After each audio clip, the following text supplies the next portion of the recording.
warku waa war xumo, tashiilkiisuna waa badin. In wax la ogaado oo war la helaa waa aafo, warmooguna waa warmoog.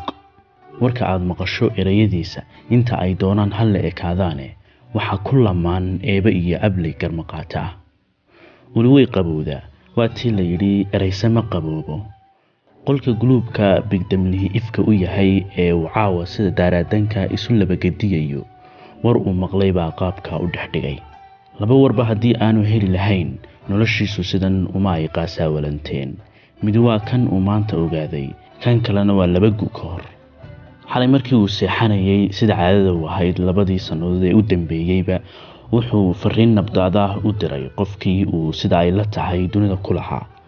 Waxay isu sheegeen in maalinimadoodii samayd haddii laga tagi waayo in duray xun oo qof caqalalan isu soo dhigay uu saaka la soo toosay ayuu ugu daray in uu biyo badan cabo oo nafta ileen keligii ma lehe daryeelo ayay kula talisay. Dareen buu dareemay, 24 biloodba wuu dareemayay. Markastana in markii koowaad xanaanaynta loo muujiyay ayuu ismoodsiiyaa. Dadka lama fududaysan karo, way ku saameynayaan. Waa xaaladda uu daqiiqad kasta oo uu la hadlayo galo.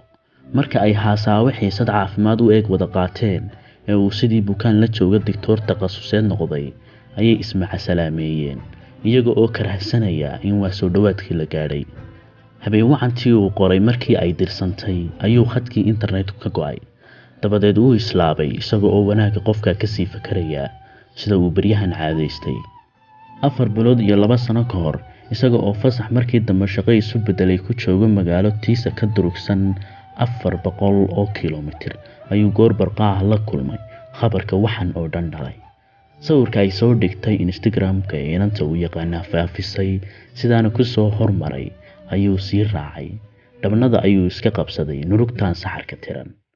Timaha tikhilka ah ee aad moodo kuwii abwaanadii hore amaanta faraha badan ka keenay.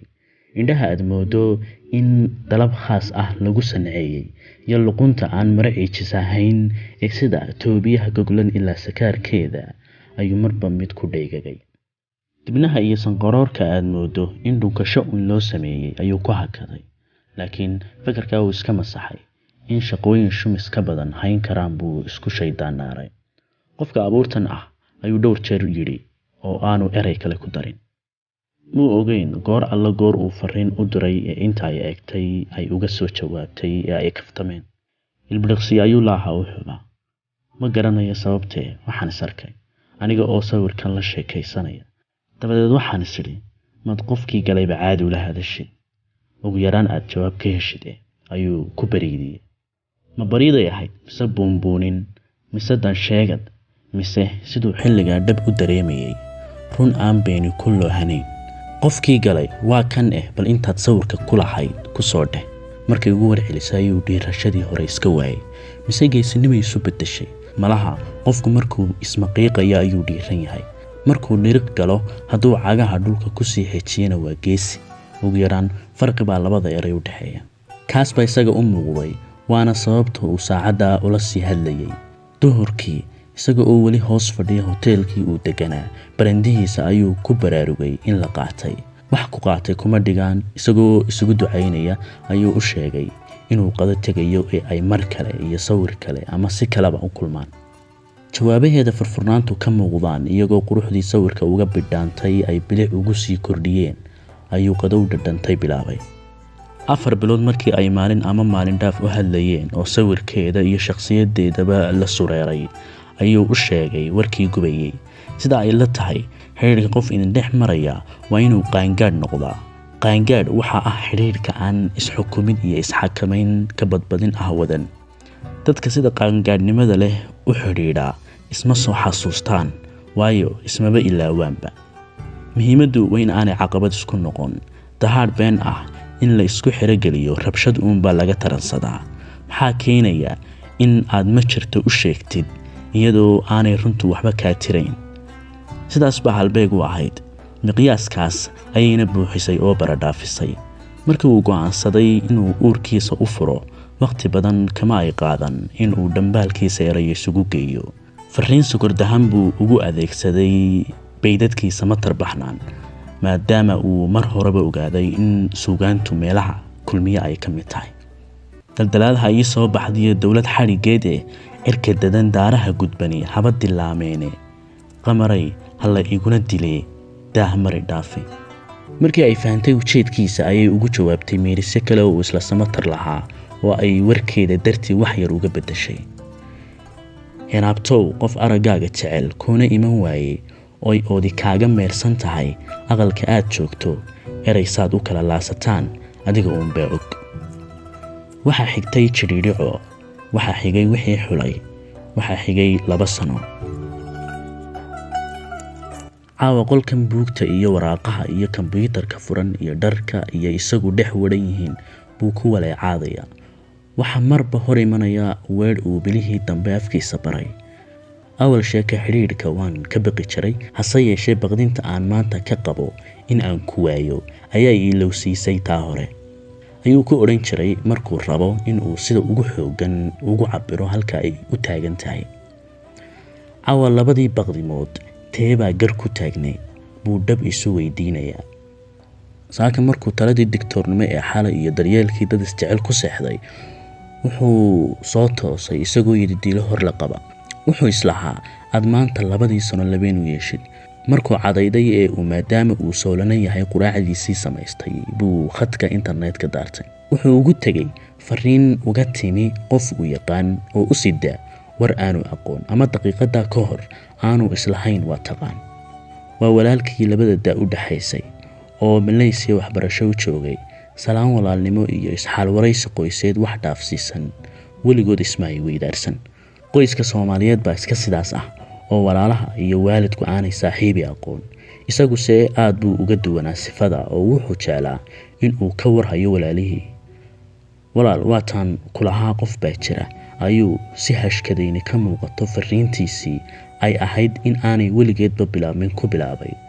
dee adaa noogu weyne waxaan islahaa hawshaa ha kula galo. tay ahayd buu isyidhi weydii markaasuu arkay in fariin kale ka daba timi. inantii Australia joogtay aad Facebookana isugu jirteen ee Kawsar ee odaygii yaraa ee agteena bakhaarka ku haystay dhalay ayaan baryahaaba wax isla wadwadnay. dee toddobaadkii hore ayaanu go'aan wada qaadanay.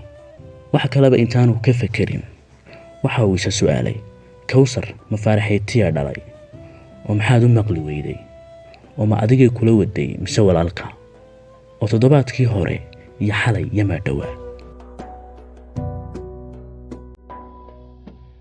10 saacadood buu moobilkii oo furan oo fariintii walaalkii ku taagan tahay.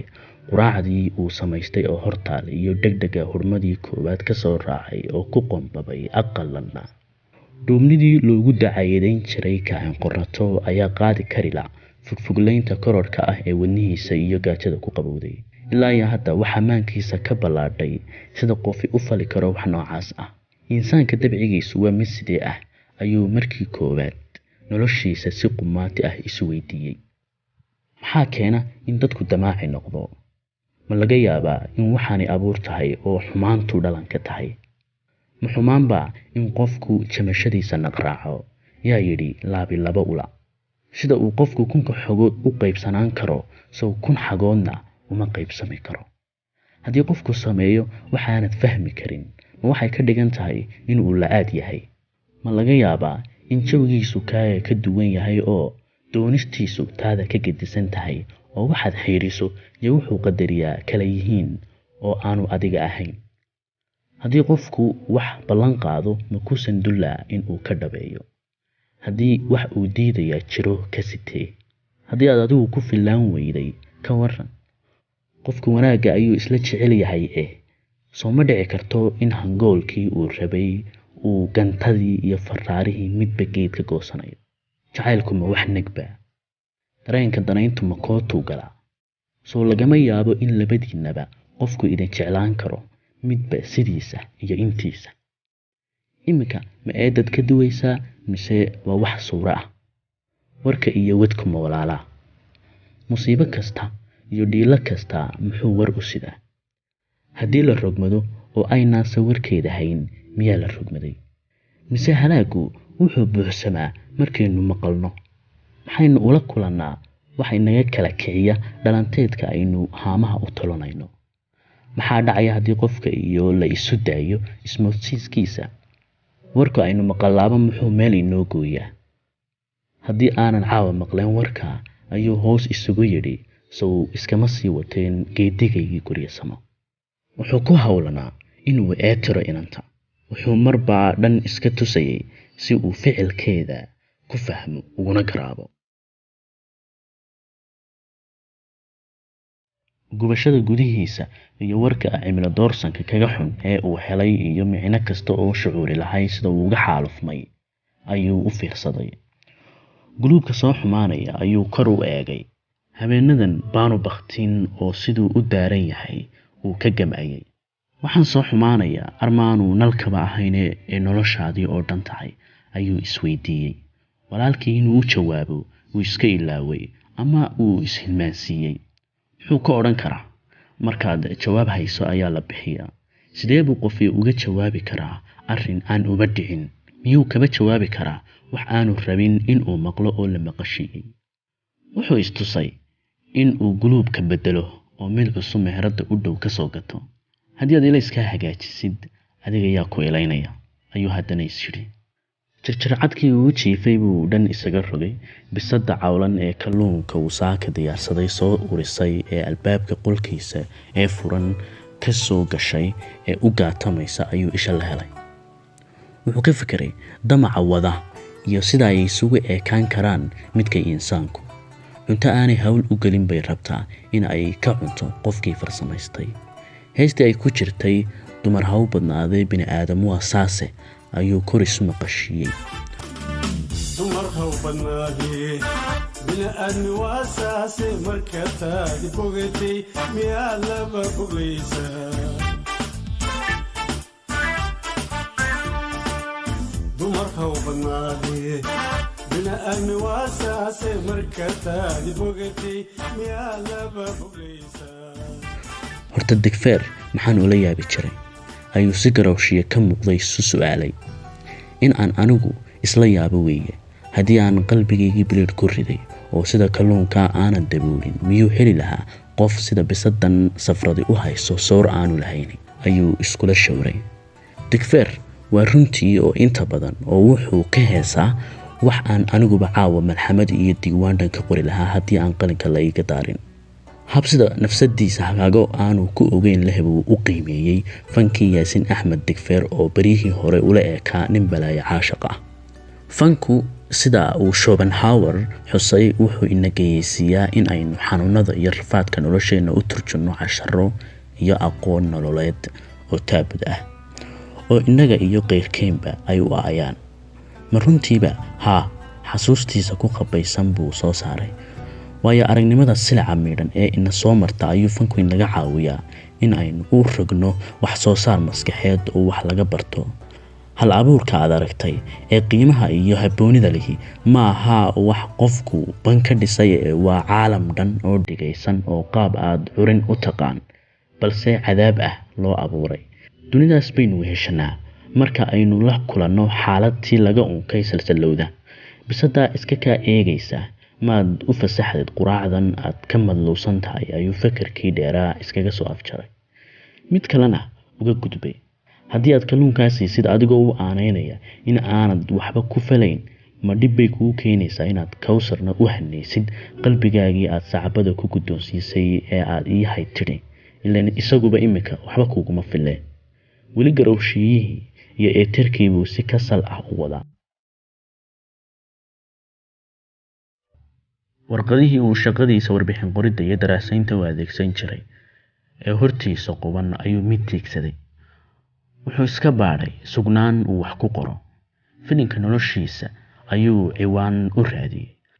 haddii lacalla noloshaadu filin ahaan lahayd maya wayba tahay haddii filinka la jili lahaa warwaaba la matalay oo wuu soo baxay. haddii magac u bixi lagu odhan lahaa maxaad ugu wanqali lahayd? taas buu in door ah ka fekerayay. aluumitadii buu meel cidhiidhi u ah sida noloshiisa oo mugdi u ah sida mustaqbalkiisa oo halis u ah sida ra'yigiisa oo xansas u leh sida laabtiisa ka soo jeeday ciwaan markuu ismaqashiyey ka yaabiyey kana oohiyey. idishaya iduug buu gidaarka ku beegan far waaweyn qalinkoobi cas ku qoray isagoo oo warqadii ku aamini waayay inay qaado mas'uuliyadda ciwaanka. intuu qolka xun ee sida dareenkiisa isdhex daadsan ka baxay oo tamar uu og yahay in aanu hayn iska baarbaaray buu bannaanka fikir la istaagay. hadday ku dishay sow in ay ku duugto oo meydkaaga adduunka ka basriso xaq looguma laha sidii uu qaabilba haabiil ka yeelay. sow in ay weliba labadulle kuu qodo ma aha. haddii labadullaha lagu aaso carruurta saqiirtay qalbigaaga qabriga qaadaya muxuu kaa dhaamaa? noloshaaduba waa su-aashaas buu kor isugu yidhi isagoo qujada iska gujinaya. sidiiyo uu rabo in eray kasta xaraf kasta duunkiisa u dhaadhaco. waanu dhaadanayne duunkiisu waa kan erayada qudhooda soo saaraya. kelmadda ma lagu celin karaa iyadoo fahansiin la isleeyahay isla ciddii tidhi.